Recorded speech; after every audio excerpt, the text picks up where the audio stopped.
So I'm not going to quit wasting time here and introduce Sarah Peyton. You guys probably have known her. She's been on the show before. And tonight we're going to talk about something that when she suggested the title, my mind went 100 different directions. And first, let me introduce her. She's an international speaker and facilitator, and she just has the biggest heart and a passion for weaving together neuroscience knowledge and experiences of healing.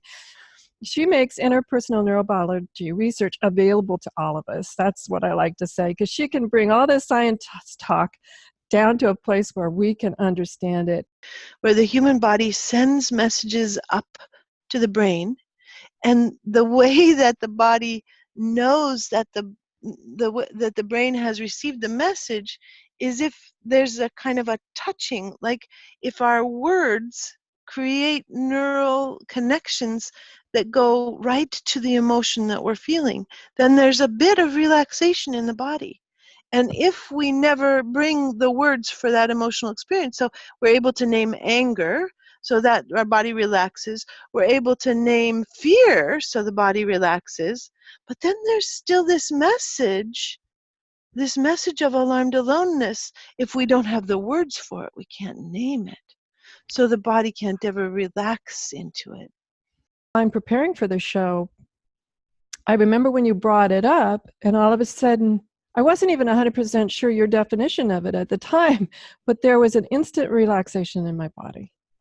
Yeah, this happens for me. I'm traveling internationally. I'm speaking to audiences all over the world, and I say, fight, flight, and alarmed aloneness, and the room just goes quiet, and people are like, oh my God, you've named something that's been true for me that I've never had named.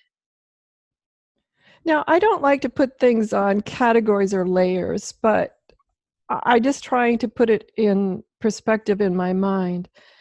It almost feels as if alarmed aloneness is sort of this quiet river running in the background for a lot of the time. Now, versus I know when I'm in freeze, or I know when I'm in fight, but I'm wondering if does sometimes alarm and aloneness get kind of stuck on? I think it does. It also can be, remember when we were talking about our nervous system states with social engagement, fight, flight, and freeze, and then immobilization. Immobilization is where we've given up hope. Immobilization is where we're stepping into kind of a helplessness or an incapacity to move, a low energy. And this is often true for us when we're really struggling with health issues.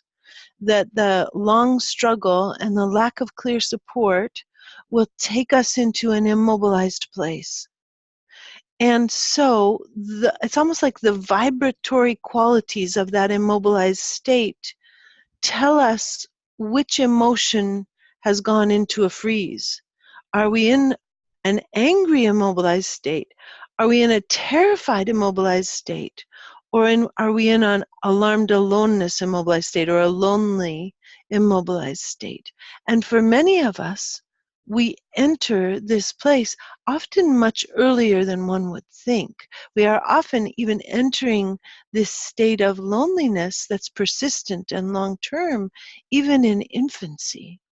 One of the things that I'm just absolutely curious about is oftentimes I hear from people in the community, well, thank you, Sharon, for the show. You get me. I know I'm not alone. My family doesn't understand. Even though which is wonderful and I love it. And yet there's some heartbreak that there's this disconnect, even though I know the people in my world love and care and connection with me. Yet oftentimes I hear about this disconnect of, well, I know they love me, but they just really don't understand what I'm going through. Yeah, so true, so often true. And what we need more than anything else as humans is for that circuit of understanding to be completed.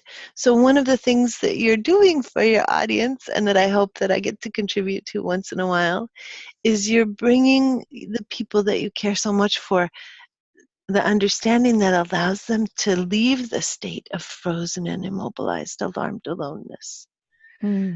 Yeah. I love that in our community here, we're able to share and each other's nodding their head. Oh, yeah, Mm, I hear you there, or I'm yeah. understanding. Now, let me take it a sidestep, though. If we are a caregiver or we are the loved ones and we Mhm. are deeply concerned about our other loved one who has the autoimmune Sure, condition, sure.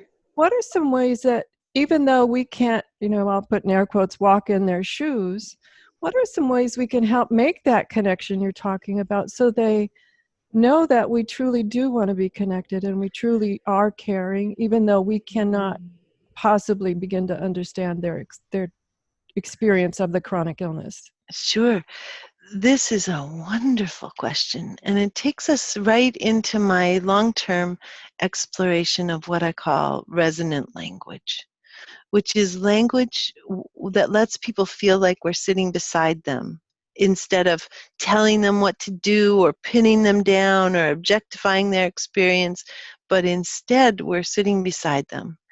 And the biggest skill of all, the biggest tool in our resonant language toolbox is one that's very sweet for holding people who are struggling with really big life-changing stuff, and that is the skill of acknowledgement of what is.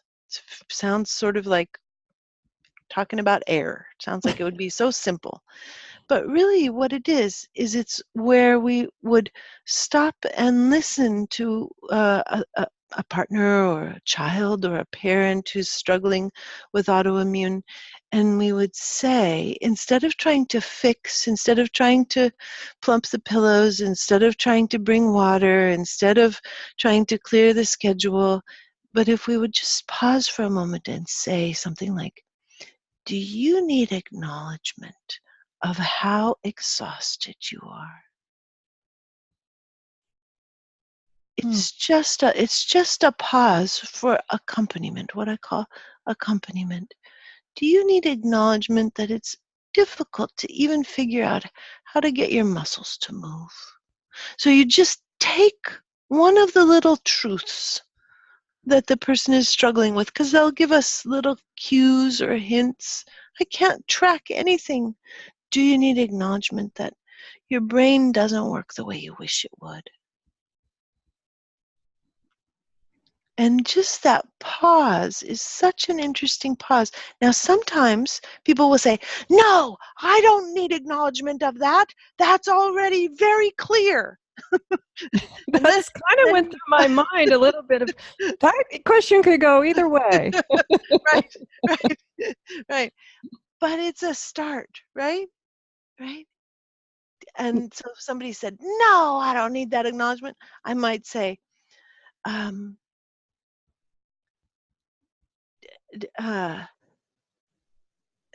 well, I think I would have to stop and breathe for a moment because I get alarmed. I'm alarming myself. I'm feeling a little alarmed aloneness. I'm reaching out for you, and you're coming back with a no. Um, uh, and I just might say, it's already your life. This is your life. This is not something you need acknowledgement for. This is your life. Just like a way to leave the words behind and just get into what still is, in essence, acknowledgement. So after we get to that point, I'm coming from the patient perspective. I think I'm curious about how your experience would be if I was on the other side of that and someone said that to me. I think I would also like to hear just something like, so I understand deeper, what do you need?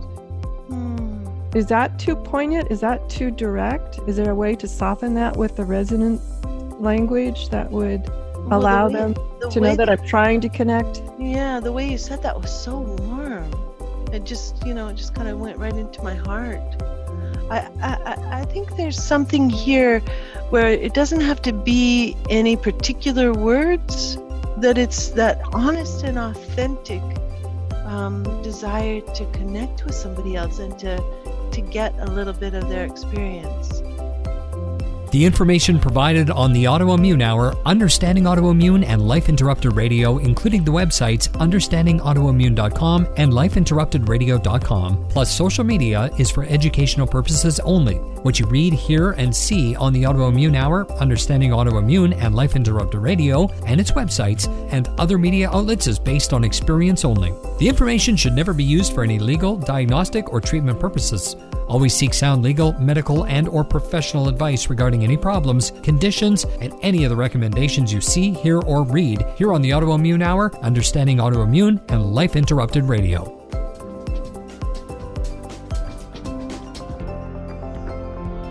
You've been listening to Life Interrupted Radio. To learn more, listen to other shows, and gain free resources that can help empower your life, be sure to stop by lifeinterruptedradio.com.